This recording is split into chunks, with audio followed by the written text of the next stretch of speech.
later? I think right now we want to just take a little moment. Obviously, we want to welcome everybody in. We know you're here because you're ready to establish your voice and maybe really share your truest known self and contribute to the first Reconnective Life Community. This is our Facebook gathering. It's going to happen every week. And please do remember to read the community ethos and group considerations. On Facebook, they call them rules. We don't really respond to that word rules, but we really encourage you to be super active throughout. We want you to use the chat. Remember too, we have an open mic Q&A at the end of every month. So the more active you are in the chat, it really allows us to bring the most, I'm going to say, relevant to you and your thoughts, subjects to the Q&A. The other thing I want you to know is that we hope you'll stick around after Eric and I complete, because the life leaders are going to go live in a breakout for just 10 minutes at the end of this and share their takeaways from this particular gathering. So, and we're going to find out from our life leaders whatever it was that we were talking about, and that's really kind of exciting. And let me be just also, since this is so new, our life leaders have nothing to do with their level of training, whether they've been through all of our Reconnective Healing training programs, whether they're part of mentor teams, leadership teams. Actually, the life leaders are people who have made this choice to explore living in the frequencies every day. And I mean, truly, they're here to support this entire, I'm going to say, reflection that we are all collectively about to dive into. So understand it. We're now outside the walls of what we'll call the illusionary walls of Reconnective Healing and the reconnection. And we're in the Reconnective Life Community. Yeah. And that is a very different space where I'm going to say today we're going to launch a very provocative discussion around the nature of oneness. You know, and the other thing with our life leaders is that they are exploring deep into the philosophy with us and the Solomon Studies group. So there are people that you and I can relate with. So let's get a little humble, and let's get a great deal honest. Did you ever think that your singular identity was the most important thing in the world? Or was that just me who used to think that? Or was it a concept that maybe you weren't so much born with as it was instilled in you from early on? I know if you had a family anything like mine, you know, we were raised, what are you going to grow up? What are you going to become? You're going to be a doctor, you're going to be a lawyer, you're going to be a professional. You know, that was a time when everyone was going to, you know, run companies, and the big thing people were going into were plastics. Now we're all trying to avoid plastics, but that's another conversation. Yeah, I mean, the humble and transparent part of this is that our individuality, our singular, not singularity, is a lifetime of learning.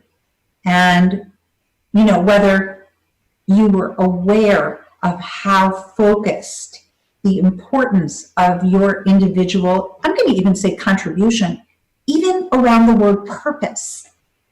This idea of your or our or my or Eric's singular identity, how we were going to be completely unique from all others in our achievements and our contributions. This has been an important aspect of our training in life as life. So now look at us. Here we all are. And I mean all together as one in one global pandemic. I mean, no one's excused. No one's exempt. No one's singled out. And it's here that we are simultaneously let's use the word needing to really understand the oneness, and we're being given one of the most unique opportunities to do that also. Yeah, we're the idea that every single human experience in this moment is subject to the same vulnerability. This is the now challenge. And most of us are absolutely lost in what this truly requires. So, provocative? It can be very provocative. It can be very challenging. A lot of us today in what we're going through are getting very caught up in challenges that don't even exist, the artificial challenges of the day, the political stances that we're taking, the beliefs and things. But, you know, staying back focused to where we are, we've been groomed from an outer atmosphere as being first, foremost, primary, and paying little of any attention to our inner atmosphere, which is probably really the most pivotal. And in what's going on, I mean, it just wasn't even acknowledged much at all.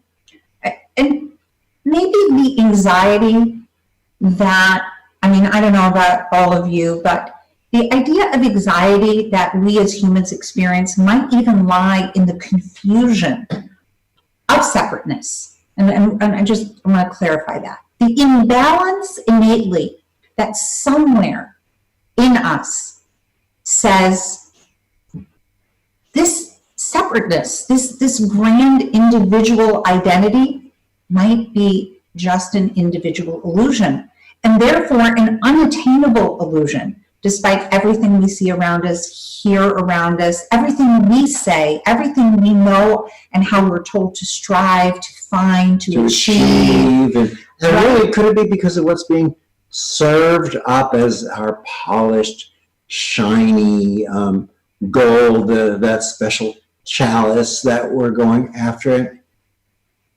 Might that really be what we buy into again from the external, but our internal knows that that's simply not us. It's not our natural flow. Right. And what happens? Again, this is a conversation. We're going to be inviting you into the chat in a really significant way, because we're going to do some things together throughout this hour that are going to require you to look at this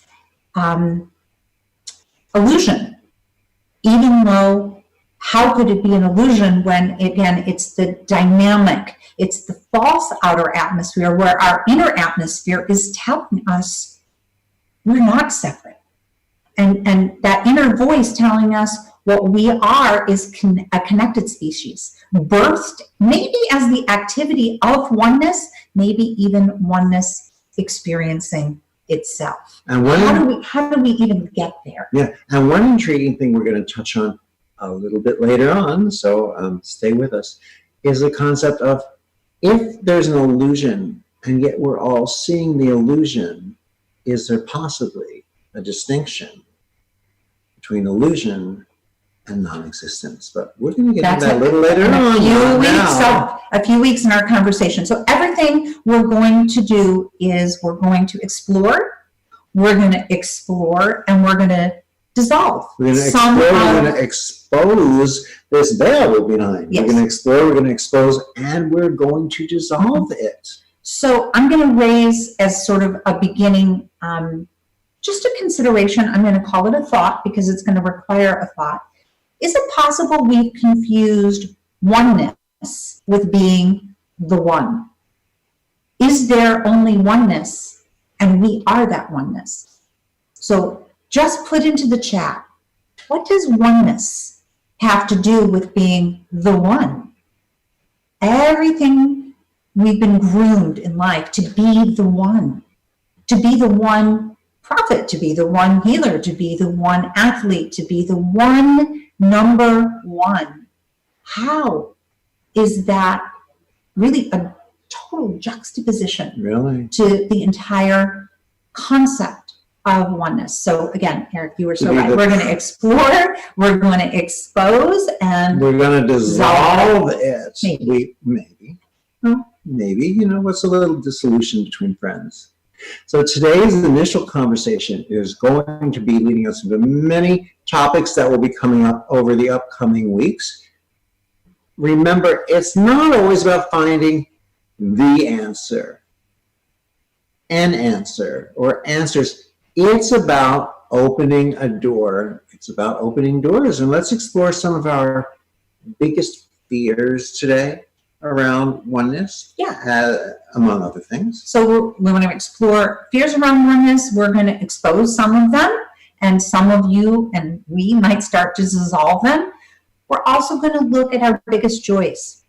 We know that some of you also want some transparent science, and maybe we'll say the new theory of oneness in relation to reconnective healing and quantum entanglement, and we're going to unpack a few founding principles and super smart voices with those new truths. That's really part of today's conversation.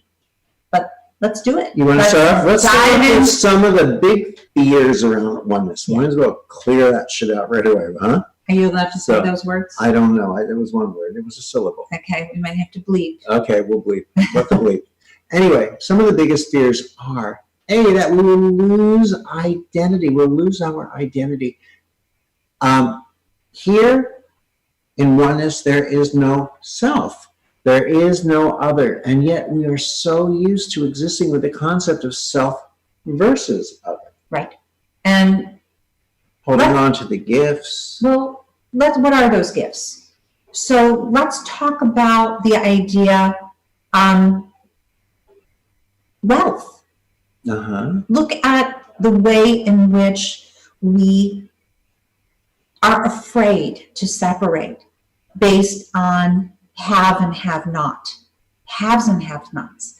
And, in this state, we lose access even to our greatest level of creativity because our gifts begin to sort of blur that, ultimate connectivity. And this is important because it's a piece of what I'll say becomes ingrained in the memory of us. So, another way is when we're looking at people who have to sleep or relieve themselves on the street, in public, the idea of experiencing oneness with them, entertaining that concept, can be frightening. It's frightening at a level that we don't even think of it. Sometimes it just causes us to turn away, and we don't even give pause as to why. I mean, I'll tell you, just 2 days ago, we came from Palm Springs, had to be up in LA for an appointment, and we're from this area. I'm moving through the west side in what we'll call a very business, flourishing, hot kind of area of West LA. There were, on every block as we drove, people just relieving their bladders.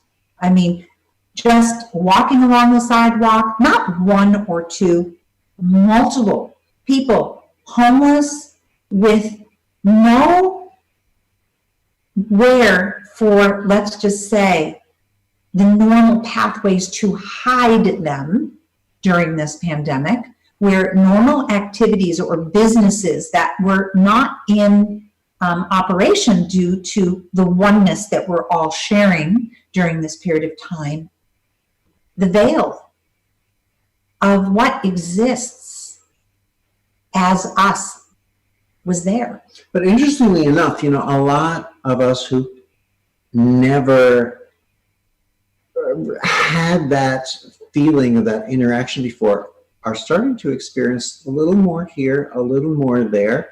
Coming from Palm Springs to LA, it can be 2 to 3 hours, sometimes more depending on the traffic. And even, gas stations and places where you stop for food or something, many of them just aren't allowing access to the restrooms. Now, it's not an issue of restroom, but it's about that we have a level of familiarity and comfort that is changing for all of us.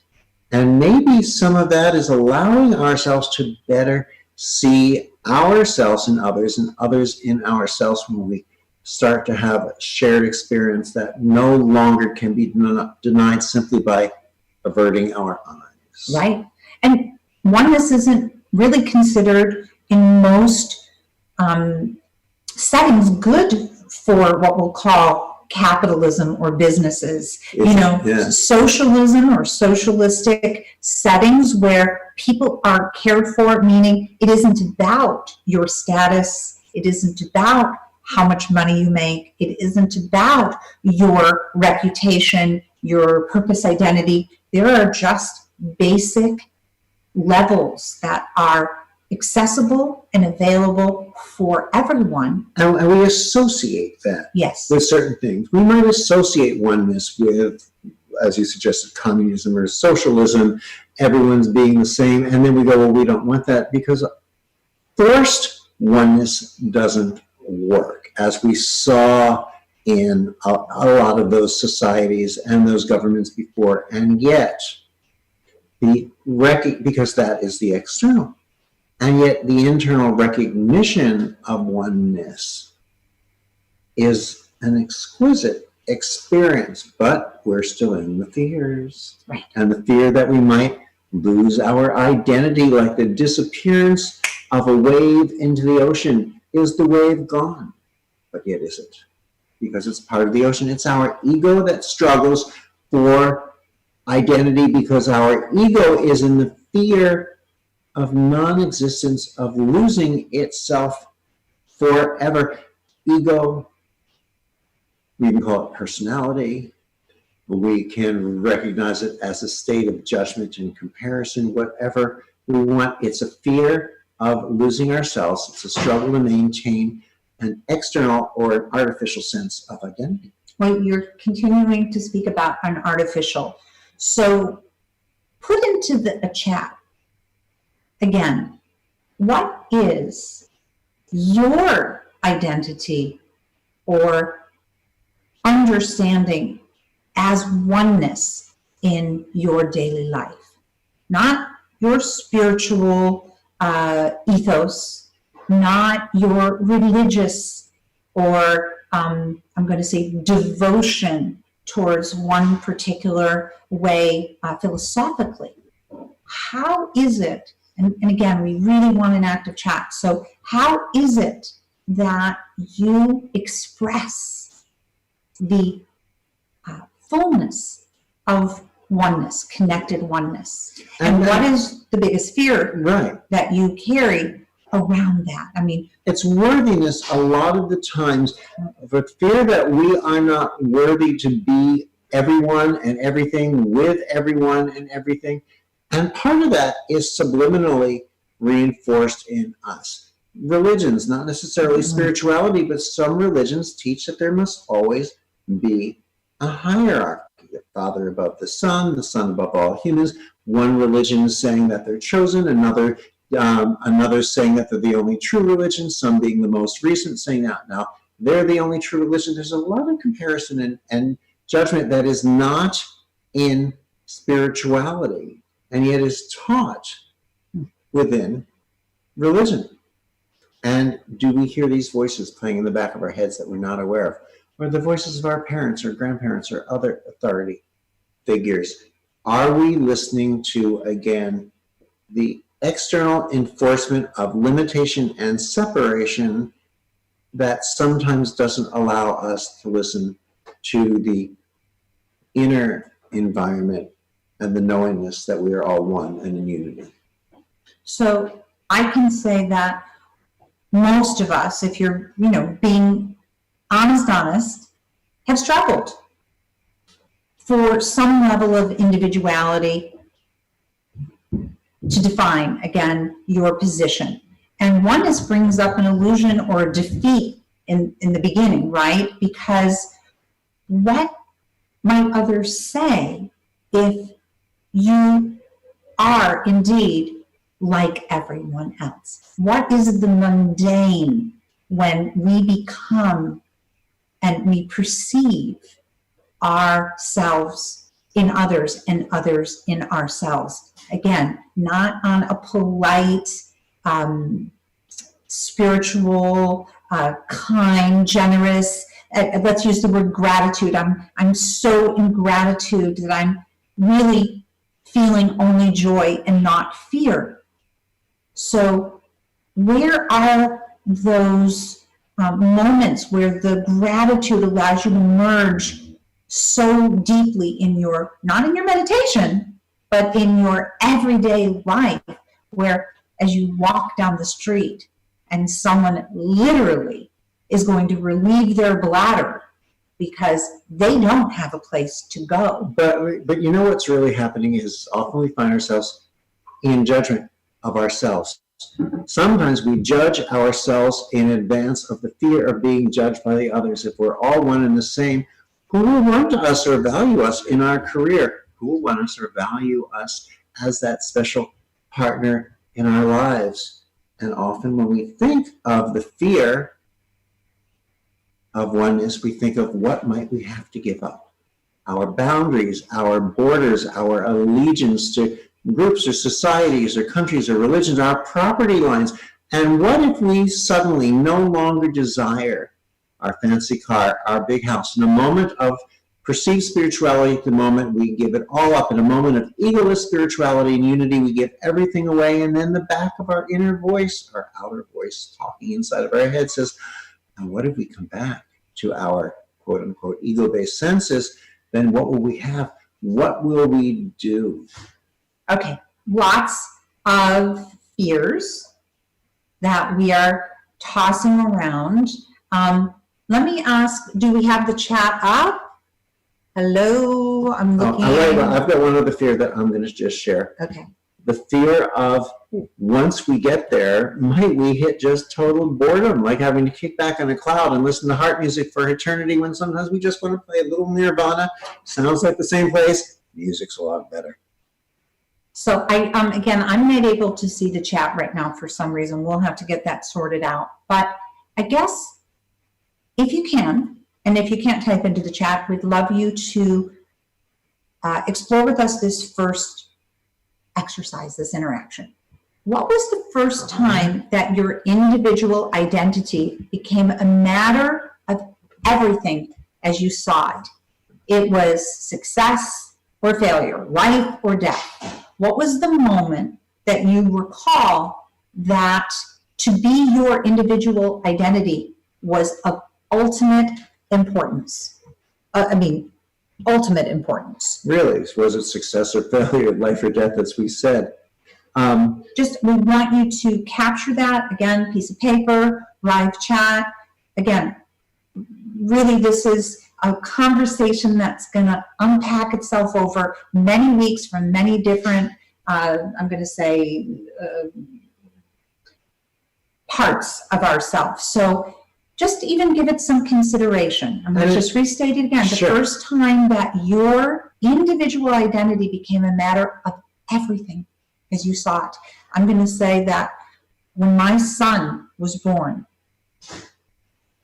in that moment, my identity as a mother, and I don't know, for some of you, maybe you always knew what it was going to feel like to be a mother, or the moment that you got pregnant, you know, you were just knew that that was your baby. And I'm going to tell you, when my son was born, I was crying and frightened. I was looking at this living, breathing thing, trying to figure out, who are you? What am I going to do now? You know, I was filled with fear because I wasn't sure that I had it all understood of what that identity of mother meant. And I had an incredible mother who was community minded. She was filled with purpose. She was brilliant. And she I was one of 5 children. So she was a mother, you know, over and over and over again, but she didn't look like maybe the mothers that you saw on TV that were, packing lunches and tucking you into bed and making sure that, you knew you had everything. My mother was like, you can be anything you want in the world, and we're going to get this figured out. And, you and I are going to learn this together as we go. And again, I took one look at my son and was like, oh boy, here we go. Like, what do we do here? So that moment for me was the first moment that my individual identity, there was no oneness there. There was just, you are a mother, that is your child. Figured out, and you better get it right. So why is it important to us? Why is it so important to us on many levels to stand out? A lot of us, our initial response is, well, it's not important to me. But I think sometimes when we say it's not important to me, it's because we've been looking at it because it had been important to us and intentionally attempting a shift so that it isn't. Because if it weren't from the beginning, then we wouldn't be looking at neutralizing it in the first place. So, there's nature and it's reinforced for us to stand out, to stand apart from everyone who's everything, to be singular, the best athlete, the president, artist, financial wizard, a model. We walk by the magazines and look at everyone's bodies. We say we want to look like that. We've got no idea the airbrushing that went into that one. We want to be the best technology person. We want to be the best prophet, rabbi, again, mother, father, sister, brother, husband, wife, all of these identities. Again, maybe the idea of singular was really confused with the intended flow of singularity. Maybe the idea of oneness never meant the one. So throughout history, oneness has been called by many, many names. Right. And we're gonna hop off on a little bit of background. Yeah, but I'm not seeing the chat. So I'm being told that we have a chat. Sorry guys, again, this is the RLC. We're only broadcasting here. We're gonna get it all right this week, but we don't have it all fully together. First, it's like you bought the first year of a new model car, and sometimes they say wait till the second, but that'll be next week. I'm gonna actually ask our team to go ahead and send through some things that in the chat because we can't see them. Please do send those through. In which line? I got it. In our two. I got it right here. Let's talk about Jillian. So anyway, one of the things I came across stated this so beautifully. It said, throughout history, oneness has been called by many names, from the Vedic web of life to the Tibetan wheel of time. It's the way of Taoism, the one God of Islam, and even where we see separation, there is oneness in what they call the Abrahamic religions, for instance, where there is one God. It is not just Christianity or Judaism or Islam. It's all three descended from Abraham. So again, there's even a oneness there. And then there was the human nature to separate, to judge, to be better than. And we become aware of oneness through, well, you love this concept, the ecological interdependence. Yes, ecological is really important. I have to bounce back. The team just sent through, Brenda Gilliam says, when I found out I was having twins, I cried. When my mother found out she was having twins, she cried. And when she brought the second one home, I cried. And Elizabeth Swaychek, she says, I think when I was performing in a musical between 11 or 12 years old, see, this idea of being the one, not oneness, the one is ever confusing in this sort of subject-object reality that, again, may not be the universe speaking to us. It may be a part of an experience that we are having. And Abelard says, when I made the choice to be different, to be myself, to listen to my soul's voice. Abelard, I'm going to call you out here. That is really beautiful. And Abelard, she posts really magnificent. Right. Yes, we love and I love the pictures, the art. Yes. I do want to say when you made the choice to be different, to be myself, to listen to my soul's voice, I'd like details, if you don't mind. All I'll see is a little bit about the details. What does it mean in real language to be different and to be yourself? And definitely enlighten us on how you listen to your soul's voice. We want to get granular here, because if we're going to help each other and we're really going to get vulnerable, we have to take the flowery part. It doesn't mean it isn't the inspirational part of us, but again, if we go back to these sort of three ways that we want to unpack these weeks together, we want to stick to these three. Let's explore, let's expose the veil, and the parts that we're ready to dissolve, that's going to be an option somewhere in this. And Elizabeth, when you shared that about being cast in the musical, see, sometimes sharing reminds me of things, and I now remember, flashing back, I could have been in 4th grade, I don't remember, and I remember I had become the lead singer of the rock band in 4th grade. How old were you in 4th grade? Who the hell knows? And I remember walking through the school with such a feeling of pride and importance, and people would, the other students would snap pictures and show us afterwards. And I wonder where that first comes up in us.